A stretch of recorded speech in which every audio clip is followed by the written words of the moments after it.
8 лица, сите вработени на една бензинска пумпа во Охрид се заразени со COVID-19.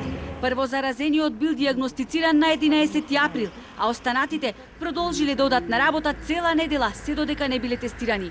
Од Центарот за јавно здравје вела дека прво заразениот кој бил диагностициран пред 10 дена немал никаков контакт со колегите носители на коронавирусот. Ако е така, тогаш се наметнува прашањето кој ширил зараза на фреквентната бензинска пумпа. Неизвестноста дополнително внесе страв и паника кај охриѓани. Иако од Центарот за јавно здравје уверуваат дека сега заболените носеле заштитна опрема, факт е дека некој се однесувал неодговорно.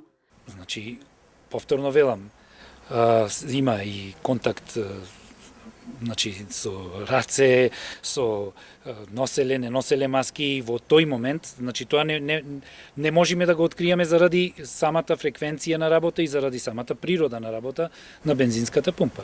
Не навлегувам во тоа дали седеле пијале кафе, после тоа каде се дружиле луѓето во саботата, односно петокот на сабота дознаваат дека се позитивни. Вработените се тестирале превентивно по диагностицирање на првиот нивни колега, кој пак не изнесува деривати не само во Охридско-Струшкиот регион, туку и пошироко. Неофицијално тој се заразил во Лабуништа, каде по налог на компанијата вршел дотур на деривати. Не можеме тоа да го откриеме затоа што носел не само во Лабуништа, него во цел Струшки регион, во Охрид, во Скопје, значи во целиот поширок регион. Тој носел деривати во установи, во институции, во општината, секаде. Така е. Прво заразениот тврди дека постојано носел заштитна опрема, но епидемиолозите упатуваат на тоа дека опремата треба да се носи правилно. Бензинската пумпа се наоѓа на влезот во Охрид. Поради ширењето на заразата помеѓу голем број на вработени, таа од саботата не работи. Утринава екипи на Центарот за јавно здравје извршиле дезинфекција на целиот објект, но и на просторот. Телефонски се обидовме да го добиеме Лјупчо Којчиновски, сопственикот на бензинската пумпа, но тој не одговараше на телефонските повици.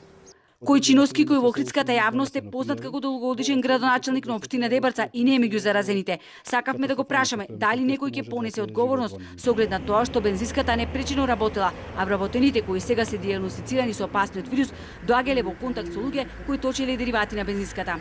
Семејствата на заболените и лицата со кои што тие биле во непосреден контакт се изолирани, но се уште рано велат од Центарот за јавно здравје да се каже дали се работи за нов кластер затоа што се дефинираат пошироките контакти.